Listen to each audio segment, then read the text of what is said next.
question was now: have you ever had a problem selling a certain home? Yes, I'm actually in a situation right now of selling one of my homes. Why is that? Tenants. Tenants will make things much harder when you want to sell your home, especially if they're living there. So I have a tenant. She's not paying. She hasn't paid rent for like 9 months.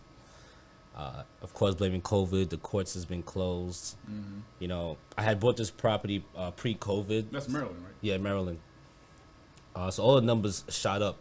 So I said to myself, you know, I didn't want to sit down and make this property became a liability for me. Every month I was kind of covering the mortgage just to keep the property. And nobody, it's a two-family, nobody's paying rent. So, yeah, definitely having tenants in there, tenants that aren't paying is like the worst scenario to have in a property. Now, have you had to evict tenants in Maryland? This is my first time doing it. I'm going through the eviction process right now as we speak. Okay. Gotcha. And I guess that's when you come in, right? Yeah. So I formerly actually worked as a landlord-tenant attorney as well, because this is the thing. Either we had actually sometimes investors who are in foreclosure, but most of the time people own, like, let's say 2-family homes, right? Which is a lot of homes in New York City, 2 or 3 family homes. And people, and this is going to lead me actually to another point. You have people who buy the home and they say, okay, well, I may not be making the money to pay the mortgage myself, but hey, this is a 2-family home. I'll just get someone and they'll pay $1,600 a month, won't be that high, and cool, I can pay my mortgage every month. But I'm sure Shawn would, tell anybody, right? It's kind of like if you're getting that money from tenants, you can't just go spend the money. It's like you have to save the money in case they don't pay, because it takes like 6 months to get someone out. And to make repairs, right? Like yes. So, well, stuff like that, yeah. But the thing is, a lot of times in New York City, number one, it takes a few months to get someone out, right? Like if anyone ever goes to an attorney, the attorney says, "Oh, I'll get this person out in a month," they're lying.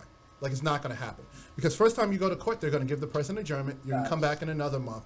Then even if you want to say, even if you tell the person, okay, let's go to trial right now, they're probably not going to hear you that day, and the judge is going to give them time on top of that.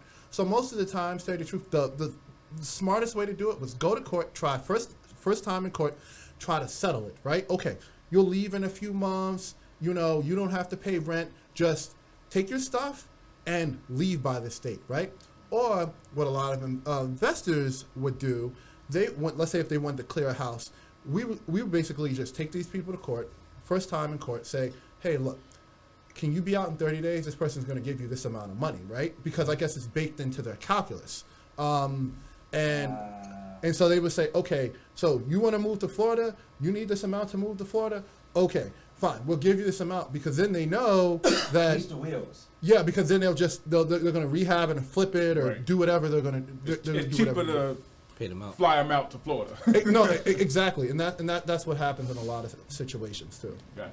I'm in the process of actually taking that same technique to offer the person upstairs money to leave. Damn. That's of crazy. course. Wow. Well, so I have this one story, right? And just to add on, I had a client. This client was trying to sell his home, right? Then, so the tenant said she would leave, and it was 7 days before closing, right? And this is actually kind of recently. And this man, he had bags packed. He was going to move to Miami, The landlord. The landlord, right? So the tenant said, oh, I need a place to move. I don't have one yet. I can't leave.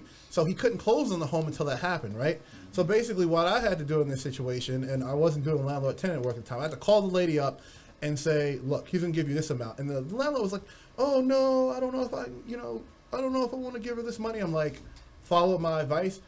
Give her this money, because you could either have like $5,000 or $7,000 less, or you can have nothing, right? Mm-hmm. So follow my advice. So basically I had to negotiate with this lady for a week. She even hired an attorney, and basically he ended up paying her out, and he went to closing, got the money for closing. I think he had to get a separate check for her, had to go out in the hallway, give this lady a check, and she went on with her married life. And he thanked me afterwards, because it was either do that and get his money at that point, or go to landlord-tenant court and wait however 6 months. longer. Yep. Forever. Yeah. Yep. In New York City, without a house. Wow, God. It's that time again when we gotta close it up, man. Thank you. very much for informing me, especially on the inner workings. That shit blew my goddamn Hell mind. yeah, man! I gotta go out here and do some homework. I gotta go watch a YouTube video, something. I gotta read a book. I gotta read. I gotta watch this episode again. I'm watching this episode 4 times. Can I just taking notes? Can I just say this one thing that people listening, right? If you're thinking of buying a home, if you have a parent or someone else or a family member who's thinking of buying a home, if they don't speak English, if they don't know what if you don't know what you're doing, please look for your local housing agency. They're scattered throughout New York City. You can walk in. I mean, maybe before you can walk in, but you can call them up, and they'll give you advice in terms of some of the things you can do when you buy a house. They'll probably look over the paperwork, tell you if it's a good deal or not, if there are any pitfalls. They're free, and I would just advise anyone who has no idea what they're doing to please do that. I really appreciate that. Is there any advice or anything you want to give to people who are looking to buy a home? Just to buy a home, like I tell everybody, it's an achievement and it's something that's not impossible to do. It's all about just having the correct information to do it. If I ask a lot of random people, what do you need as a down payment to buy a house? They just tell me, I don't know, a lot of money. So everything is information. You can start as low as 3.5% down to get your first key for a house. And that's 3.5 of the property price. And it's very small. Okay.